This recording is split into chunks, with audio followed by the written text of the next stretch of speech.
क्या मतलब? मैं समझी नहीं। तुम्हारे समझने के लिए मैं एक ही सीधा सा सवाल करूंगा। कॉफी पिए, ठंडी हो रही है।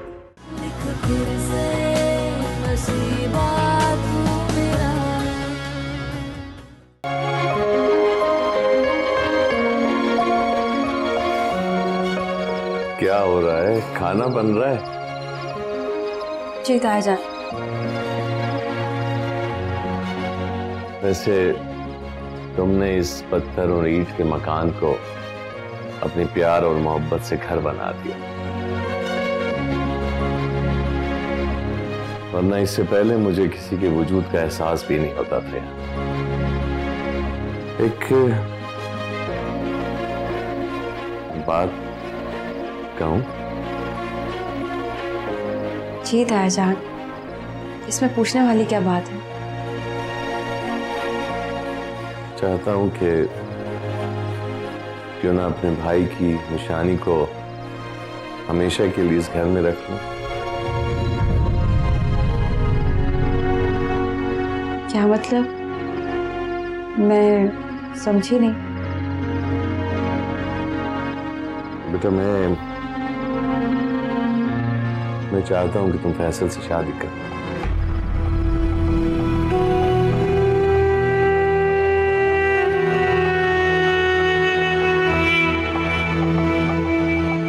क्या बात है?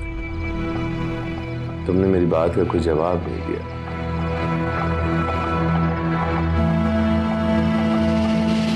शायद तुम्हें मेरा ये बात करना अच्छा नहीं लगा। ताईजान, आप मेरे बड़े हैं। भला आपकी कोई भी बात मुझे बुरी कैसे लग सकती?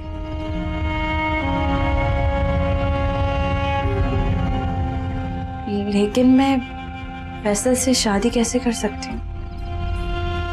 मैं जानता हूं कि वो शादीशुदा है,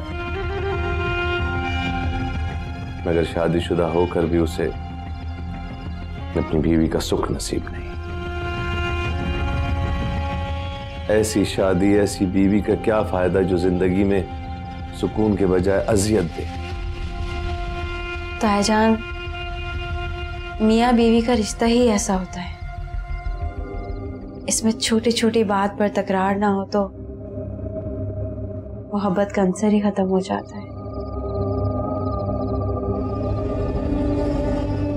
और फिर मियाँ बीवी में लड़ाई झगड़े तो हो ही जाते हैं। इसका मतलब ये तो नहीं कि आप रिश्ता ही खत्म कर दें। जो रिश्ता कभी बना ही ना हो, उसे खत्म कर देना ही अच्छा होता है। फैसल के लिए सबसे बेहतर हल यही है कि वो उसे तलाक दे दे और तुमसे शादी कर ले। मुझे पूरा यकीन है कि फैसल को तुमसे बेहतर लड़की नहीं मिल सकती।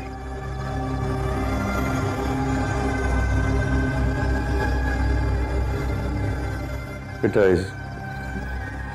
कोई जोर जबरदस्ती तो है नहीं, मगर मेरी इस बात को सोचना जरूरी है।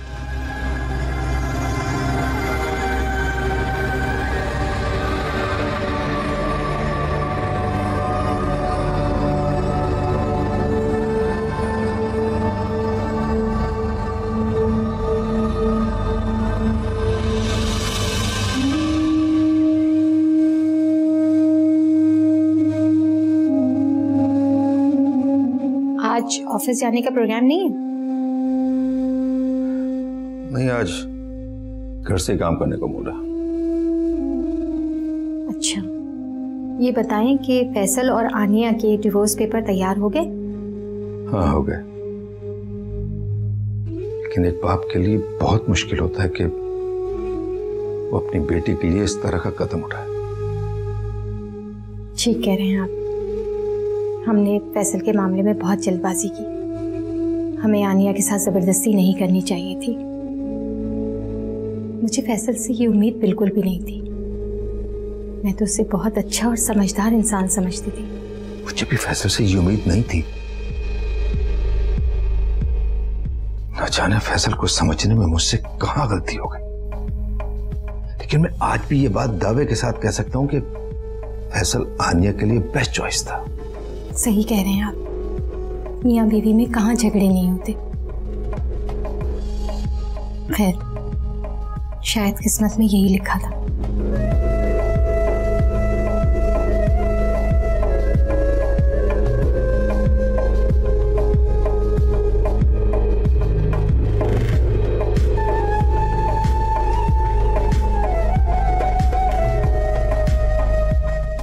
मैं तो हमेशा तुम्हें ही अपनी बहू बनाना चाहती थी। एक बार मेरा हाथ ठीक हो जाए ना, फिर हम तुम दोनों की शादी बहुत धूमधाम से करेंगे, है ना? मैं आतिर के साथ शादी कैसे कर सकती हूँ, वो भी इस हालत में? पापा कभी नहीं मानेंगे।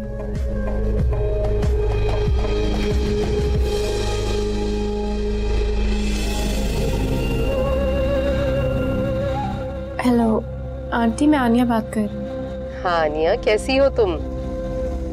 मैं बिल्कुल ठीक हूँ। तुम्हें पता है पाकिस्तान आने के बाद सबसे पहली कॉल तुम्हारी आई है, और अच्छी बात यह है कि मेरा आतर बिल्कुल ठीक हो गया अल्हम्दुलिल्लाह। उसे यूएसए लेकर गए थे हम इलाज के लिए, और अल्लाह के फजल से वो अपने कदमों पर चल के वापस आया है। ये तो बहुत खुशी की बात है। आंटी, क्या मैं आतिर से बात कर सकती हूँ? मैं उसे विश करना चाहती हूँ। Why not? Sure, जरूर जरूर। ये लो, बात करो। विश करना चाह रही हो? हेलो। आंटी ने मुझे बताया कि आप बिल्कुल ठीक हो गए। आप यकीन करें, मुझे बहुत खुशी हो रही है। Thank you. बस जिंदगी पर कुछ कर्ज ऐसे थे जिनको चुकाना जरूरी था। अल्लाह ने करम किया और मैं ठीक हो गया। सबको अपने हिस्से के कर्ज तो चुकाने होते। आतिर, मुझे आपसे बहुत जरूरी मिलना है। अभी नहीं, फिर कभी? नहीं, कुछ दिन बाद नहीं, मुझे आपसे अभी मिलना है। जो कर्ज आप चुकाना चाहते हैं उसका सूद मेरे जिम्मे हो, ये तो नाइंसाफी है।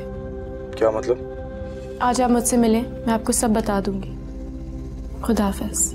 अल्लाह हाफिज।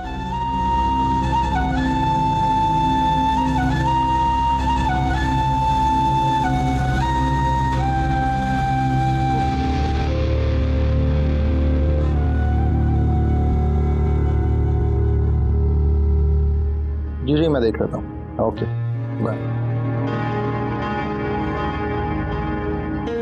फैसल, आपने ताया जान से वो बात कैसे की? कौन सी बात? यही कि आप मुझसे शादी करना चाहते हैं। वो खुद तो ये बात कभी नहीं सोच सकते, आपने ही ये बात की होगी। तंजीला, तुम्हें कोई गलत फहमी हुई है। मैंने उनसे ऐसी कोई बात नहीं की, बल्कि उन्होंने मुझसे खुद पूछा था तो मैंने उन्हें साफ मना कर दिया था।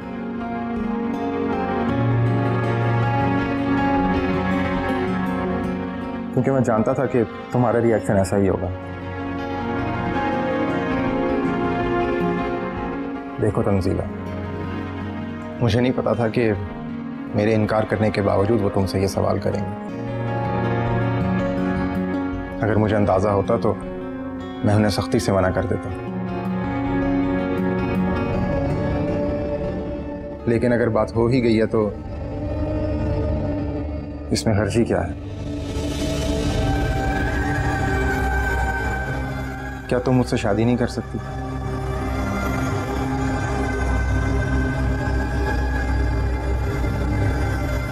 मैं जानता हूं कि मेरे इस एक सवाल से तुम्हारे जहन में कई सवाल होंगे कि मैं शादीशुदा हूं, मेरी बीवी है, वगैरह वगैरह, लेकिन इन सब का मेरे पास एक ही जवाब होगा।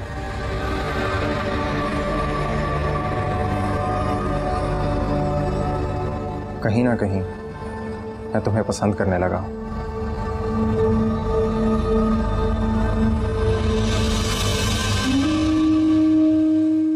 पसंद तो आपने अपनी बीवी को भी किया होगा।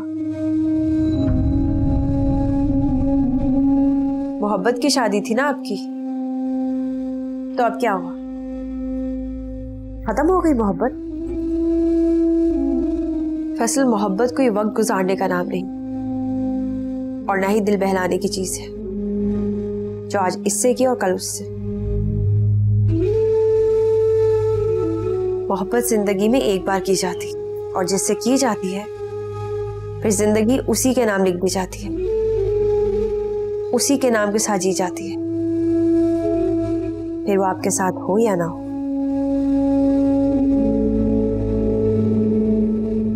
शायद तुम ठीक कह रही हो, लेकिन कभी कभी मोहब्बत का एहसास भी धोखा दे जाता है। तो फिर आपने मोहब्बत को कभी समझा ही नहीं, क्योंकि अगर एक बार इस एहसास को समझने में आपको धोखा हुआ है तो धोखा दोबारा भी हो सकता है। आप गलत सोच रहे हो, ऐसा हरगिज नहीं हो सकता।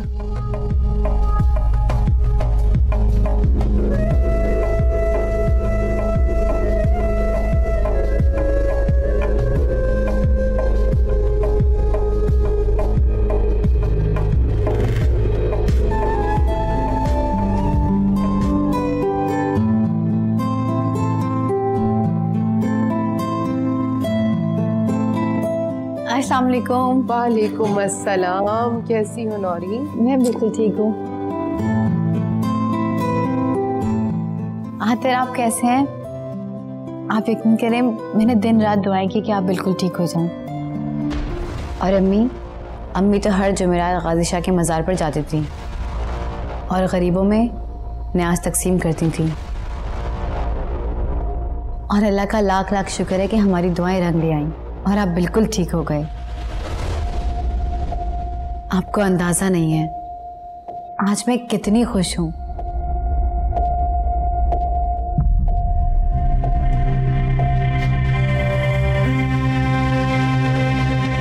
अंकल आप कैसे हैं?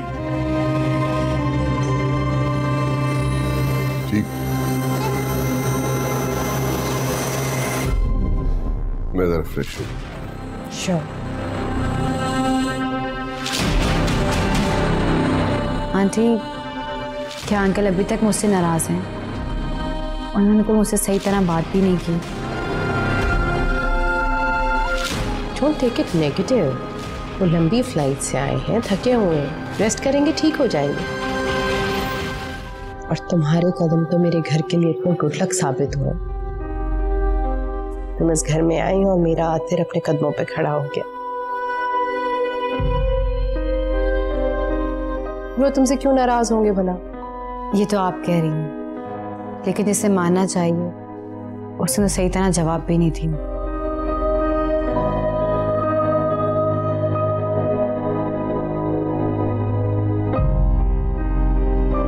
ऐसा ना सोचो, तुम आतिर से बातें करो और फिर हम खाने पे मिलते हैं।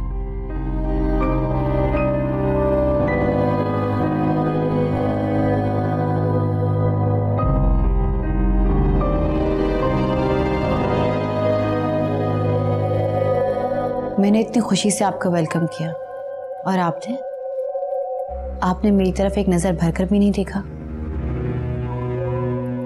इतना वक्त गुजर के आते लेकिन आपका रवैया अभी तक नहीं बदला। वक्त गुजरने से रवैये नहीं बदलते।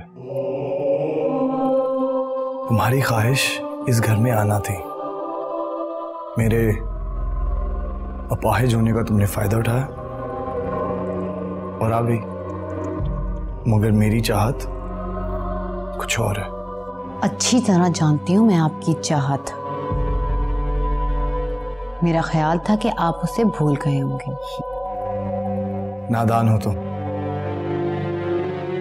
इतना भी ना समझ पाई कि मैं उसे चाह कर भी नहीं बुला सकता।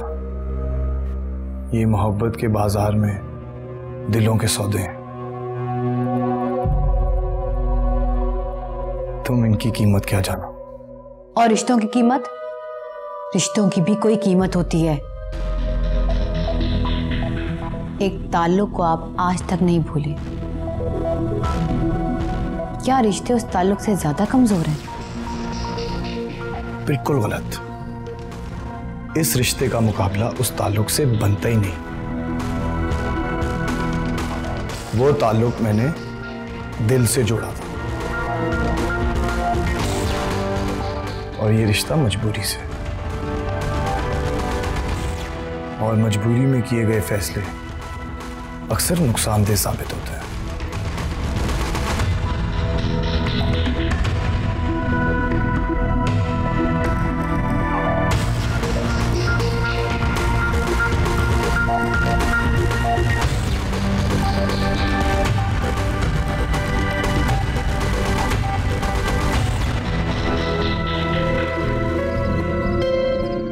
आपको तंजीला से बात नहीं करनी चाहिए।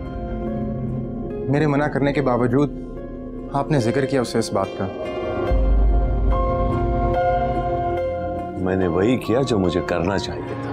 अब्बा, ये इतना आसान नहीं है जितना आप समझ रहे हैं। क्यों?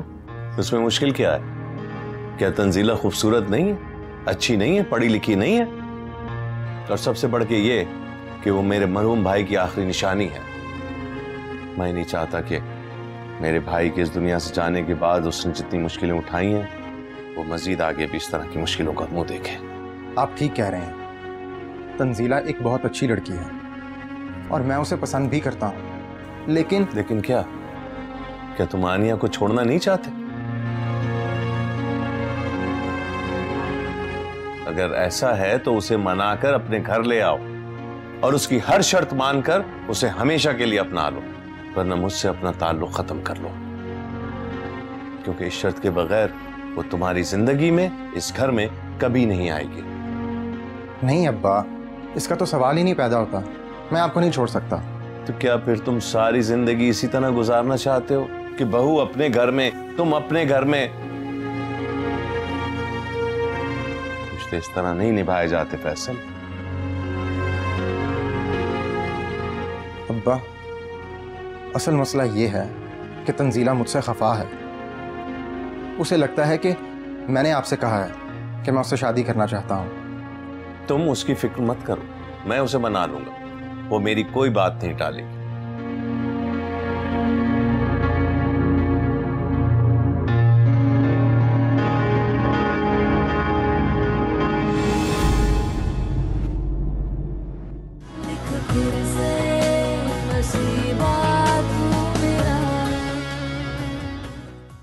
तुम जिस घर में बैठी हो इस पर किसी और का हक था। मेरे सामने ये बीवी होने का ढोंग मत करो। जानता हूं मैं तुम्हारी फितरत को, पता है मुझे तुम कितनी लालची हो। क्या तुम्हारी जिंदगी में कोई और है? अगर तुम सच बता दोगी तो मैं तुम्हारी मदद कर सकता हूँ और अब्बा को भी मैं राजी कर लूँगा। हाँ। कौन? आतिर।